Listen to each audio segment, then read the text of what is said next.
Firebird by Juliette Cross. Read for you by Blair Dade and Kale Williams.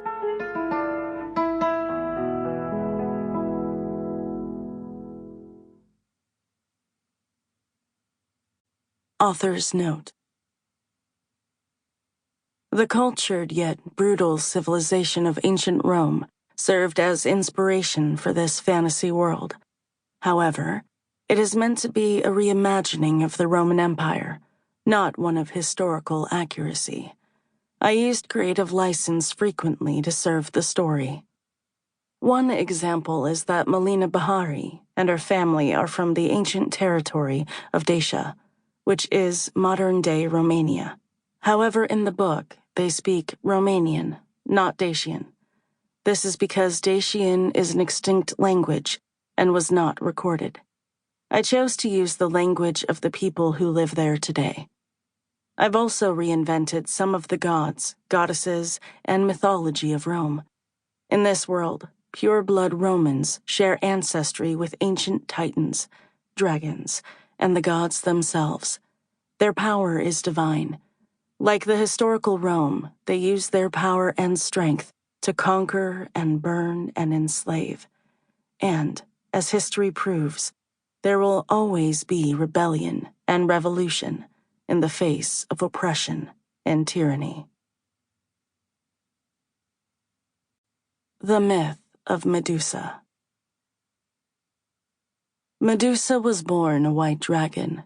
She was a lovely babe who grew into a pretty girl who grew into a beautiful woman. She had one, and only one dream for her life, to worship and serve the gods. She was overjoyed to be selected to serve as priestess by the Temple of Minerva. The goddess of war and wisdom was the pinnacle of feminine strength and intelligence. She praised the gods for granting her a quiet life of service, for that is all she ever desired. She reveled in helping others and devoted herself to keeping the temple and altar a sacred place for Romans to worship and beg the goddess for favors. Her life was good. She was happy. She was blessed.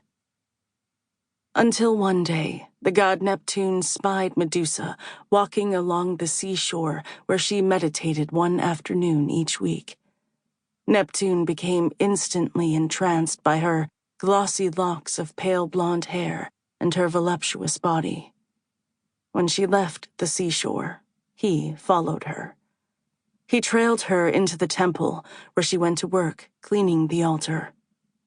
Overcome with lust, he violated Medusa on the altar, stealing her virginity with a groan and satisfying release.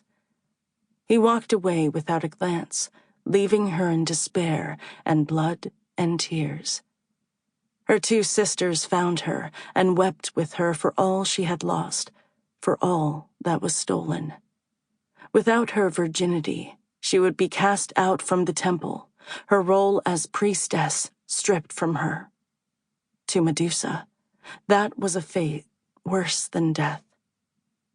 The goddess Minerva heard her and her sisters weeping and whispered prayers for help. She descended on a cloud of silver, spreading her dragon wings wide. "Cry not, my child," she told Medusa. "But I am soiled and ruined. I cannot serve you anymore." "Yes, you can, my dear, and you will. So will your sisters." The goddess drew herself up to her full height, her dragon horns curling more out of her skull, her white tail lashing the air. Medusa and her sisters stared up in wonder at the powerful goddess, her purple eyes sparking. "How?" asked Medusa, tears streaking her beautiful face. Minerva placed a palm upon Medusa's head. "Neptune saw you and was overcome with his own desire. I will give you power over men so that they cannot do this again, and I will give you more."